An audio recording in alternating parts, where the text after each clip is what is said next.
Cabinet meeting में कुल 30 agendas थे और उसमें जो मुख्य हैं वो आपके सामने ज़रूर मैं रखना चाहूँगा। पहला तो हमारे जो विधायक हैं उन सबको अभी जो भत्ता दिया जाता है, एक पीए का प्रशासनिक सहायता इस नाते से एक भत्ता है और साथ ही एक ड्राइवर का भी 20,000 रुपये महीने का भत्ता, पहले 15,000 था उसको 20,000 रुपये किया है। दोनों के 20,000 अब सीधे उनके अकाउंट में जाया करेंगे। ऐसी एक अनोमली थी तो उसमें उनको यह कि जिसका नाम हमारे विधायक बता देंगे उसके नाम से ये दोनों भत्ते सीधे ही जाएंगे।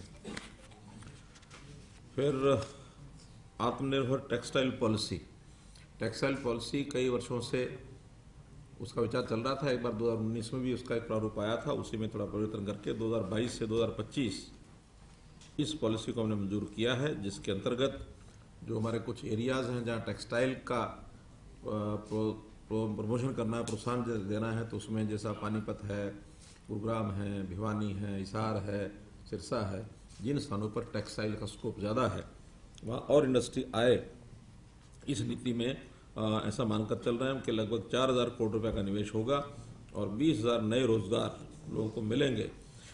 इस प्रकार से कुछ उसमें जो सुविधाएं हैं वो और दी गई हैं, आईडीसी की, ईडीसी की, स्टाम्प ड्यूटी की। इस प्रकार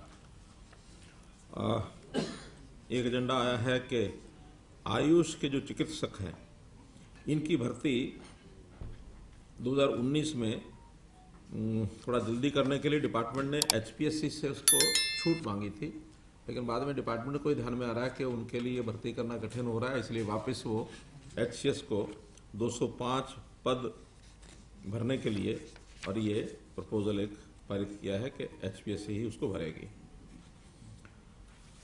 जैसा प्रधानमंत्री जी ने घोषणा की है कि पुराने कानून जो अब निरर्थक हो गए प्राय क्योंकि 100 साल पुराने भी कानून थे, उस समय शायद उपयोगी रहे होंगे, अब वो नहीं है, तो ऐसे केंद्र में भी उनको निरस्त किया जा रहा है। प्रदेशों में भी लॉ कमीशन के माध्यम से हम उनका चिन्हित करते हैं और जो कानून अब समय के हिसाब से उपयोगी नहीं रहे ऐसे कानूनों को वापस किया जाता है। 4 कानून इस बार ये वापस किए गए हैं। Punjab small town tax validating act 1934 का है, Punjab municipality tax validating act 1934 का है, फिर Punjab urban immovable property tax validation of list 1943 का है और Punjab municipal tax validating act 1956 का है। ऐसे ये 4 एक्ट अब निरर्थक हो गए हैं। इसकी बजाय अब नए जो टैक्स हैं, नए जो एक्ट है वो अब लागू चल रहे हैं। जीएमडीए गुरुग्राम के लिए और एफएमडीए फरीदाबाद के लिए 2 डेवलपमेंट अथॉरिटीज जब बनी थी तो उसमें वहाँ जो मुख्य कार्यकारी अधिकारी है उसका लेवल पहले रखा गया था कि सरकार मुख्य कार्यकारी अधिकारी ये अतिरिक्त यानी चीफ सेक्रेटरी नहीं, प्रिंसिपल सेक्रेटरी लेवल रखा हुआ था। बाद में पंचकुला में हमने उसको सेक्रेटरी लेवल कर दिया है, तो वही सेम अब संशोधन करके फरीदाबाद और गुरुग्राम में भी सेक्रेटरी लेवल या इससे ऊपर के लोग रह सकते हैं। सेक्रेटरी लेवल पहले नहीं था, अब सेक्रेटरी लेवल तक भी उसको कर दिया है।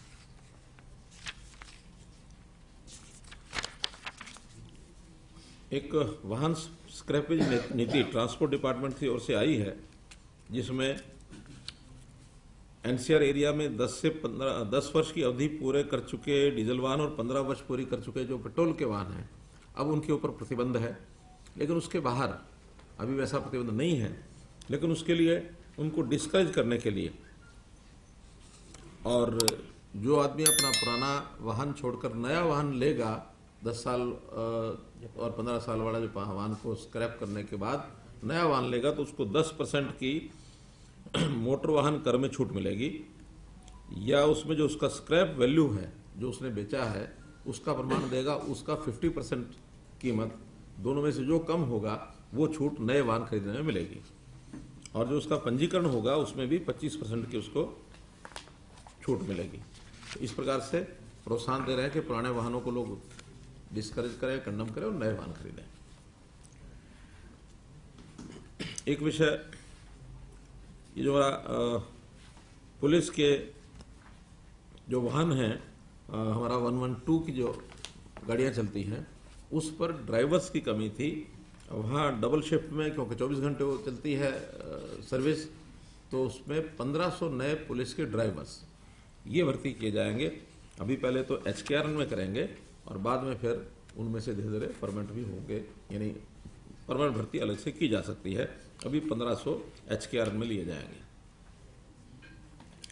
एक Haryana recovery of damages to property during disturbance to public order, ये एक एक्ट बनाया था कि किसी भी प्रकार का जो पब्लिक प्रॉपर्टी को नुकसान करते हैं, खास करके जो एजिटेटर्स हैं, उस नुकसान की भरपाई और उनसे ली जाएगी, उसके नियम बनाए हैं। तो रूल्स जो है आज नोटिफाई, अब आज हमने पारित कर दिए हैं। जिस दिन से नोटिफाई होंगे उस दिन से ये लागू हो जाएंगे। जो वाहनों के जो नंबर होते हैं, जो खास करके प्रायोरिटी नंबर्स लोग लेने की जो इच्छा करते हैं, उन सबको छोड़ने का काम तो हमने पहले पारित कर दिया था। आज उसकी ई नीलामी का भी प्रावधान कर दिया है कि वो सारे नंबर अब नीलाम होंगे। यानी जैसे छोटे नंबर हैं, 1 नंबर है, 11 है या 99 है, या जो भी ऐसे प्रेफरेंशियल नंबर जो है वो सब कुछ रिजर्व कर दिए कि ये नीलाम होंगे, बाकी सब मिलेंगे। और उसके बाद भी अगर किसी कुछ नंबरों की डिमांड लगता है कि बहुत ज़्यादा निकलेगी, आगे चल कर के उन नंबरों में जोड़ा जा सकता है, या नीलामी में जो नहीं जाएंगे उनको छोड़ा भी जा सकता है। तो ये ट्रांसपोर्ट डिपार्टमेंट को बता दिया गया है।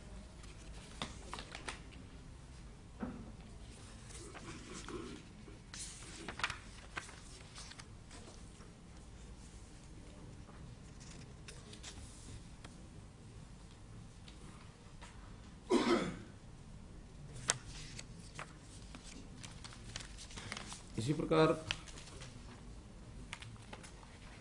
अनलॉफुल कन्वर्जन ऑफ रिलीजन का जो एक्ट पारित हुआ था, उसके भी आज रूल्स फाइनल हो गए हैं कि अब उसमें किस किस प्रकार से शिकायत होगी, तो किस किस प्रकार से उसका जो दंडनीय अपराध होगा, तो उसका रूल जो है वो नोटिफाई किए हैं। धर्मांतरण वाला उसके रूल्स अभी नहीं बने थे। रेवाड़ी जिले में मनेठी में एम्स, जिसकी चर्चा बहुत समय से चल रही है और काफ़ी वहाँ लोगों ने उसके लिए कहा भी है कि जल्दी इसको करना चाहिए।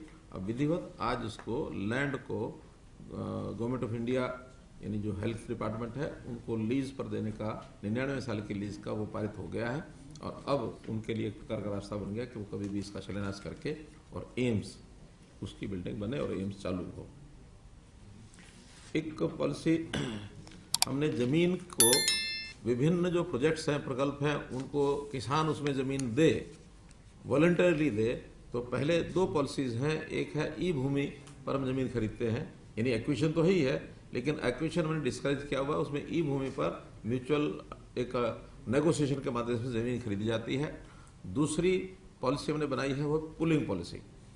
एक पर्टिकुलर एरिया में किसान को उसकी एरिया के हिसाब से एक प्लॉट दे दिया जाता है और वो पुलिंग करके उस प्लॉट को फिर वो बेचता है। अब तीसरा एक और लेके आया है, वो है पार्टनरशिप पॉलिसी। किसान किसी प्रोजेक्ट में पार्टनरशिप भी कर सकता है। उसमें जितनी किसान की जमीन कलेक्ट्रेट होगा वो उसको पैसे पहले दे दिया जाएगा और जो डेवलपमेंट का खर्चा वो सरकार लगाएगी। फिर उसको जो उसका रिसीट होगी, उस रिसीट में 50% प्रॉफिट जो है जमीन के मालिक का और 50% सरकार का, यानी एजेंसी जो बनाएगी उसका। तो ऐसा प्रो रेटा जितनी जितनी जमीन होगी उसको बांटते रहेंगे। 80% इस प्रकार से बंटने के बाद 20% जब रहेगी तो उसका एवरेज वेटेड प्राइस है, उससे उसको सरकार लेकर के और किसान को उसका जो प्रॉफिट है उसको दे दिया जाएगा। तो ऐसी एक नई पॉलिसी, इसको हरियाणा लैंड पार्टनरशिप पॉलिसी 2022। एक विषय है कि लैंड की डिवीजन, खास करके जो रेजिडेंशियल प्लॉट्स या रेजिडेंशियल मकान होते हैं, पुराने पुराने बने हुए हैं आज से 50-50 साल पहले के, और उसमें अब डिवीज़न की आवश्यकता परिवार को पड़ती है। भाई 2 हो गए या डिवीज़न में करके कोई एक आदमी अपने को आधे को बेचना चाहता है, आधा रखना चाहता है। पहले इसकी लिमिट रखी हुई थी कि 200 स्क्वायर मीटर से छोटा प्लॉट इसका डिवीजन नहीं हो सकता था, और डिवीजन के बाद जो बचने वाला प्लॉट है वो 100 मीटर से छोटा नहीं होना चाहिए था। ये पहले पॉलिसी थी, लेकिन डिमांड आने के बाद अब उसने 200 मीटर के बजाय 100 मीटर कर दिया है कि 100 मीटर या इससे ऊपर का प्लॉट डिविजिबल हो सकता है, और डिवीजन के बाद कोई भी प्लॉट 50 मीटर से छोटा नहीं होना चाहिए, तो ताकि लोगों को और सुविधा मिल जाए। बहुत लोगों के पास इससे भी छोटे प्लॉट थे जिसका डिवीजन करना चाहते थे, उसकी लिमिट कर दी है। लेकिन ये कोई भी प्लॉट जो बना हुआ है या किसी के पास उसकी रजिस्ट्री है वो 1980 से पहले की होनी चाहिए, 40-42 साल पहले की। बाद में किसी ने खरीदा हुआ तो उसका डिवीजन इससे छोटा नहीं हो सकता, जो पहले हमने बताया। पहले वाले के लिए 200 और 100 रहेगा। हाँ। 1980 से पुराने वालों का 100 और 50 मिनिमम 50। और ये HSV में बीपी में जो प्लॉट होता है उसका डिवीजन नहीं हो सकता। मतलब प्लॉट शामिल है? नहीं हो सकता, वो शामिल नहीं है। हाँ, वो नहीं है। और जिसका इतना छोटा प्लॉट है कि वो इस पॉलिसी के हिसाब से डिविजिबल नहीं है, तो उसकी जो अपार्टमेंट एक्ट है वो उस पर लागू है। उसमें कोई भी अपार्टमेंट ऊपर बना करके उसको अलग से बेच सकता है, फ्लोर वाइज। क्योंकि फ्लोर वाइज प्लॉट तो कम से कम उतना ही है ना, कि लोगों की सुविधा के लिए कि बहुत छोटे प्लॉट करके मकान बनाने के बजाय कम से कम 50 मीटर का प्लॉट तो हो ना जिस पर वो रह सके। उसके रहने सहने का भी थोड़ा ध्यान तो रखना पड़ेगा। तो और जो एक एजेंडा और जो विधिवत एजेंडा में नहीं होता है वो तो रखा जाता है चेयर से, और वो है अगला सेशन की तारीख हमने सुझाई है कि 22 दिसंबर से सेशन शुरू हो। और वो कितना समय चलेगा और कितने दिन चलेगा ये जो बिजनेस एडवाइजरी कमेटी है वो उस दिन तय करेगी 22 तारीख को। तो 22 तारीख को आज हम अपनी ओर से रिकमेंड करके गवर्नर साहब को भेज देंगे, गवर्नर साहब उसमें परमिशन देंगे तो 22 तारीख को सेशन। ठीक। इस कैबिनेट के अलावा एक तो कल विषय आपने बहुत बड़ी मंथन मीटिंग की थी और लगभग आपने MBBS की जो बॉन्ड पॉलिसी को बहुत रिलैक्स भी कर दिया, लेकिन वो अभी भी यहाँ पर जैसे आंदोलन कर रहे हैं। अब हमारा स्टेप क्या होगा, क्योंकि अस्पतालों में कुछ और पर स्वास्थ्य सेवाओं पर थोड़ा सा असर पड़ रहा है। नहीं देखिए, अब क्योंकि आज वो लोग गए हैं, उन्होंने फाइनली आज करके बताना था। हमारी ओर से फाइनल है, अब उसको एक आध दिन में उसको नोटिफाई कर देंगे, और नोटिफाई करने के बाद बहुत बड़ी संख्या में लोगों ने सहमति जताई है। जितने लोग आए थे उसमें से मेरा मानना है कि 80% लोग उसमें सहमत थे। कुछ थोड़े बहुत होते हैं जिनके मन में अदरवाइज कुछ विचार होते हैं, कुछ ना कुछ backed by some other forces, ऐसे लोग भी होते हैं। लेकिन अब उसके अंदर जो एक नियम बनाया, पॉलिसी बनाई है, उसके हिसाब से सरकार जो उसी ऊपर लागू रखेगी उसको, अकॉर्डिंगली उसका एक्शन लिया जाएगा। सीएम साहब, अंतर्राष्ट्रीय गीता जयंती जो कुरुक्षेत्र में मनाई जा रही है बड़े धूमधाम से, और विदेशों में भी इसका प्रचार हो रहा है, मनाई जा रही है, इसके लिए कोई लोकल जितने भी जो साधु समाज है या अंत लोगों की क्या कोई मीटिंग वगैरह है, उनको साथ में लिया गया है इसमें? बिल्कुल लिया। मैं स्पेशली उसके लिए 28 तारीख को शाम को लगभग 2.5 घंटे मेरी मीटिंग हुई, और सब लोगों ने बड़ी सराहना की है कि इस प्रकार की मीटिंग और थोड़ा पहले हो जाती तो ज़्यादा उसमें लाभ मिलता है। क्योंकि 28 को ही वो मीटिंग हुई, और 29 से लेकर के और 4 तारीख तक का ये 5 दिन का फंक्शन है जो मुख्य फंक्शन है। वैसे तो पिछले 19 तारीख से ही जो क्राफ्ट्स की, आर्ट्स की और जो बाकी सब चल रहा है 19 से ही शुरू हो गया था, लेकिन मुख्य मेला जो है 29 से 4 है, 4 को समापन होगा। बाद में जो बाजार और बाकी सारी चीज़ें वो 6 तक या 7 तक भी चलेंगी। आगे इसमें सब लोगों को मिल करके चलने के लिए बड़ा इसको भव्य स्वरूप कैसे दिया जाए, सबने स्वीकार किया कि हम जितने 22-23 संगठन उसमें आए थे, सबने कहा कि हम अपने अपने ओर से अपने अपने स्थानों पर अलग से भी कार्यक्रम करेंगे, जो सामूहिक कार्यक्रम उसमें बढ़ चढ़ करके भाग लेंगे। एक विषय सीएम साहब, पिछले दिनों अखबारों में छपा है कि मंत्रिमंडल में फेरबदल हो रहा है, 3 मंत्रियों को हटा रहा है, 3 नए मंत्री आ रहे हैं, विभागों में फेरबदल हो रहा है, क्योंकि डोमेन आपका ही है इसलिए आपसे नहीं, आपको लिखने की पूरी छूट है, कुछ भी लिखिए। कभी आपको मना थोड़ी किया। वास्तविकता क्या है? अभी विचार चल रहा है, अभी हुआ है डिपार्टमेंट्स का कुछ, क्योंकि सभी डिपार्टमेंट से परामर्श करना पड़ता है, उसके अंदर कुछ समय लगता है। लेकिन डिपार्टमेंट्स कई बार ऐसा होता है जो एक जैसे ही काम है, अब एक जैसे काम में 2 जगह बांट के करना, फिर उतने अधिकारी ज़्यादा करना, उसका अननेसेसरी जिनका खर्च है, अननेसेसरी मैन पावर ज़्यादा लगती है, उन सबको एक प्रकार से रिवाइज करने का काम है। पहले भी कई बार हुए हैं, एक डिपार्टमेंट के 2 भी हुए हैं, 2 के 1 भी हुए हैं, वो एक सामान्य प्रोसेस है, कोई उसके अंदर बहुत बड़ा कारण नहीं। कुल कितने डिपार्टमेंटल मर्ज करने की तैयारी है सर? अभी तो विचार चल रहा है, विचार चलेगा तो उसके बाद फाइनल करेंगे। जैसे उदाहरण के लिए रिन्यूएबल एनर्जी और पावर, ये 2 अलग अलग डिपार्टमेंट है, उदाहरण ही दिया है। अब इसको मिला करके एक कर देंगे, काम तो वही है, पावर ही वहां से मिलनी है, पावर यहाँ से मिलनी है, दोनों का कोऑर्डिनेशन ठीक रहेगा, एक ही सेक्रेटरी काम कर लेगा। एक मंत्री काम इसमें करता है। मंत्री तो एक पहले भी एक ही है। नहीं, उसमें कई जगह डिपार्टमेंट से लिखा कि मंत्री और एसीएस जो है या प्रशासनिक सचिव एक रहेंगे, डायरेक्टरेट काम नहीं, वो तो नीचे डायरेक्टरेट होते हैं, वो अलग अलग भी वो करते वैसे के हैं। वैसे काम करते रहेंगे। एक सीएम साहब 3 तारीख को जो पंचों सरपंचों को शपथ दिलाए जाने का एक बड़ा वृहद स्तर पर जो कार्यक्रम होना है, जिसमें कल आपने टेली कॉन्फ्रेंसिंग भी करी, उसमें जो क्लास 1 ऑफिसर्स में कुछ डॉक्टर्स की भी ड्यूटी लगी है। और हमने उनको बताया है कि अगर किसी की इमरजेंसी ड्यूटी है, जिसकी कठिनाई है, डिप्टी कमिश्नर को बता देंगे तो उसके बदले में दूसरा आदमी लगा देंगे, दूसरा लग सकता है। लग सकता है। देखिए, ये तो क्लास 1 अधिकारी कोई भी उसको ऑथराइज करके भेजेंगे, जो ऑथराइज होकर जाएगा उसने 1 घंटे का 1.5 घंटे का फंक्शन आके आ जाना। वो खुद नहीं जा, कई बार व्यक्ति नहीं जा पाता, क्योंकि बहुत बड़ी संख्या में ये लगभग 6,500 पंचायतें हैं, तो 6,500 पंचायतें, इनका सारा सिस्टम तो डिप्टी कमिश्नर ने बनाना है। अपनी तरह का बड़ा कार्यक्रम होगा। बड़ा कार्यक्रम, और उन किसानों पर ही होगा। पहली बार ये ग्राम सभा में हर एक चुने हुए प्रतिनिधि की अलग से शपथ वो पढ़ेगा। वो उसको पढ़ने के बाद उसको भी समझ में आएगा शपथ क्या है, सुनने वालों को भी समझ में आएगा शपथ क्या है। वरना तो अभी क्या होता था, वो 15-20 हज़ार लोगों को सबको इकट्ठा बुला लेते थे, पंच सरपंच सब, और एक आदमी मंच से पढ़ता है, बाकी सब हाथ आगे करके, किसी को पता ही नहीं भी कौन पढ़ रहा है, उसको समझ आ रही है नहीं आ रही है, क्या है क्या नहीं। तो इसलिए एक शपथ का महत्व ये बढ़ना चाहिए, समझ में आना चाहिए।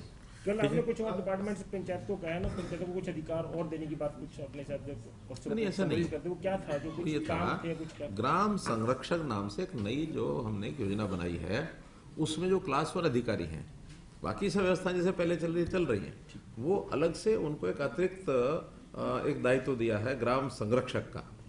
उसमें क्लास 1 के जो भी व्यक्ति हैं और उन सबको जो योजनाएं पहले चल रही हैं, उसमें 4 योजनाएं बताई हुई, इसका जरा एक बार फीडबैक ले आओ, ठीक चल रही है नहीं चल रही है, केवल फीडबैक लेना, कोई सुझाव देना, सुझाव दे के आएंगे, कहीं कोऑर्डिनेशन की कमियां कोऑर्डिनेशन करके आएंगे।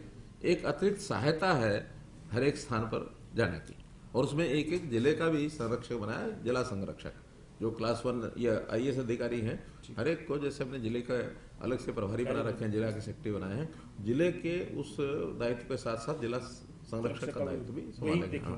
अलग से कोई काम नहीं है ये, जो काम पहले चल रहे हैं, जैसे उनको बताया भी आप लोग आंगनबाड़ी का जरा दिखाना, जिस गांव में जाएंगे वहाँ 2 आंगनबाड़ी 3 आंगनबाड़ी हैं, जरा देखें ठीक चल रही नहीं चल रही। हमने ये जो शमशान घाट और कब्रिस्तान का शिवधाम योजना बनाई थी, उसके अंतर्गत काम हो गए कि नहीं हो गए। व्यायामशालाएं हैं, वो ठीक से उसका कोई रख रखाव भी हो रहा है कि नहीं हो रहा है। ऐसे कुछ कामों को संभाल करके फीडबैक लाने के लिए कहा जाता है, और वो काम को तेजी लाने के लिए, कोऑर्डिनेशन करने के लिए, समीक्षा करने के लिए, इसलिए एक CET का कुछ डिमांड्स ये आ रही हैं कि उसको क्वालिफाइड नेचर का बनाया जाए, तो आप तक भी ये कुछ डिमांड्स आई होंगी, कुछ MLA ने भी कहा होगा। तो अब इसमें जो हमने पहले एडवर्टाइज कर दिया है कि CET क्वालिफाइड नेचर का नहीं होगा, जो 50 और 40% है वही होगा।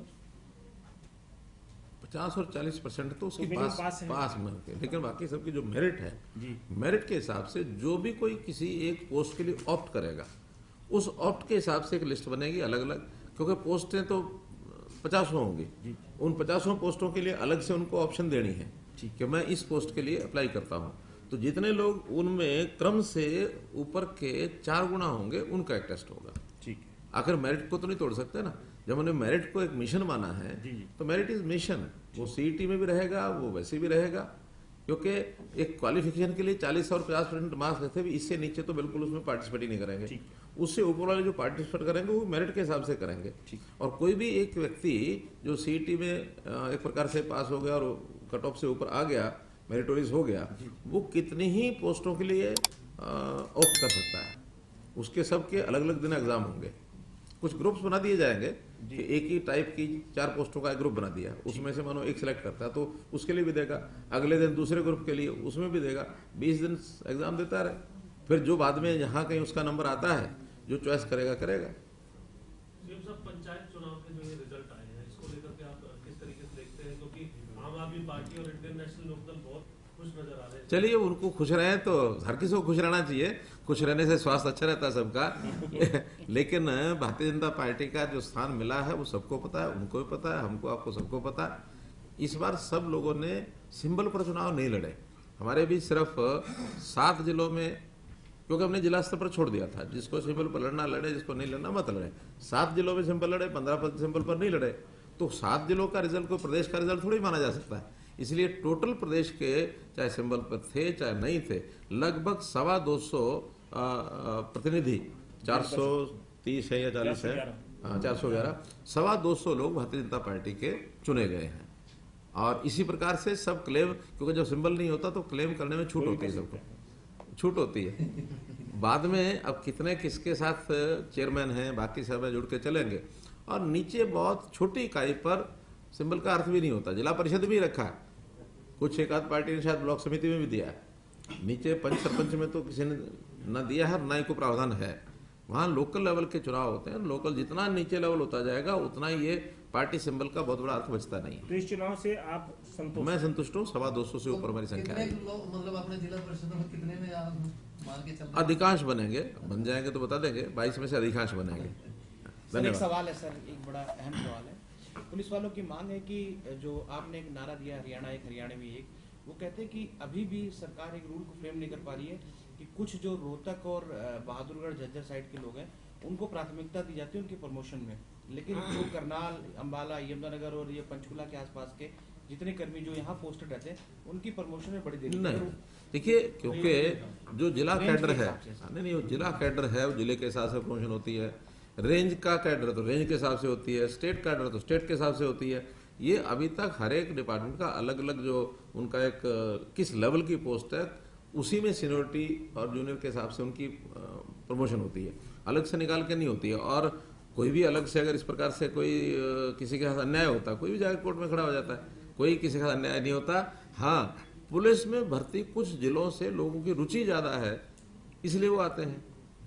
अब किसी की रुचि टीचर में ज़्यादा, टीचर ज़्यादा बनते हैं, किसी के सेक्रेटरी स्टाफ में ज़्यादा तो सेक्रेटरी स्टाफ में आते हैं। तो ये अलग अलग रुचि के हिसाब से और जिन्होंने अप्लाई किया और उस कुछ मेरिट के हिसाब से होता है। फिर फिजिकल अलग चीज़ है और एजुकेशनल मेरिट अलग चीज़ है। तो जहाँ फिजिकल जरा मजबूत होंगे तो पुलिस में तो आएंगे। जैसे आप ग्रुप सी और डी का स्टेट कैडर बना रहे हैं, ऐसे तो इसमें भी स्टेट कैडर बनाया जा सकता है फ्यूचर के लिए। आगे चल के रजिस्ट्रियों को लेकर के आपने एक बात कही थी कि सीटीएम और जो एसडीएम है उनको पावर दे दी जाएगी तहसीलदार के तौर पर, क्योंकि तहसीलदारों की अभी कर रहे हैं, वो आएगा, जल्दी आएगा। धन्यवाद। एक सर वो रह रहा था कि वो राष्ट्र की प्रथम नागरिक आने की वो रही, उन्होंने जिस तरीके से बहुत अच्छे कार्यक्रम किए हैं, आपने देखे ही सारे। बहुत